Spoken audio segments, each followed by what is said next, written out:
Good evening to all my friends, family, and coworkers who have accompanied me to my graduation tonight. My parents and I are thankful everyone could join me today. I am Miguel Lopez, the son of the most significant person in my life, and I am here today to say a few words on how my dad played such a role in my life. From a young age, I was distraught looking for trouble to get into. Back then, I was raised a little different where things didn't seem so bad when done.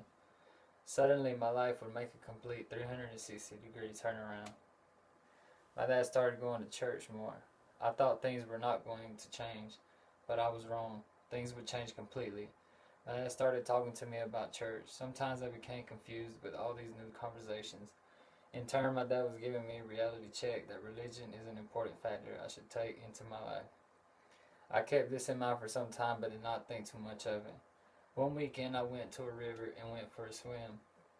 This day would touch me in a way that to this day I still remember the horror that occurred. I was out when I slipped on a rock and was taken by a current. During that time I was frightened, but when I thought it was the end, I tried to swim. When suddenly I was drifted to the edge of a ledge and I climbed out. I was shocked. I did not know how this had occurred. Whatever reason it might have been, I was happy I made it out. Whenever I told the story to my dad, he sat there, looked at me, and smiled. He told me, "Son, you was touched by the Lord. Be thankful for the blessing." When he told me this, something in my mind changed. The belief that actually I was being watched over by the Lord. My dad continued to tell me more stories every now and again. Ever since then, I have realized nothing or no one can harm me with the blessings of the Lord.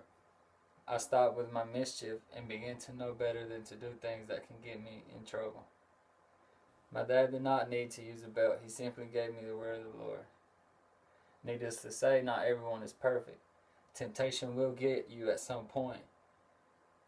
My dad uses religion to watch over me like as if I was his pupil.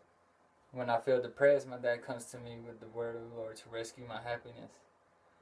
I really thank my dad for the time he has given me to show me the right paths. Most of us heard our parents mention the Lord, but when you're young, our stubbornness causes us not to be serious about the priorities in our lives. I believe if more of us would start to listen to our parents, we would be happier. If it had not been for my dad, I may not be where I am today. When I woke up this morning, I went and looked in the mirror. I saw a reflection of not only me, but of my dad and the Lord. I know things have happened for a reason, but I am thankful for this day that I'm able to share it with all of you. I thank my friends and family who have walked with me on this dusty road. I especially give thanks to not only my dad, but also my mentor, who has given me advice through the word of the Lord. Everyone should listen to the word of the Lord. Look at what he has done for me and my family. Let us focus on our priorities, not our habits, to help guide us to a happier life.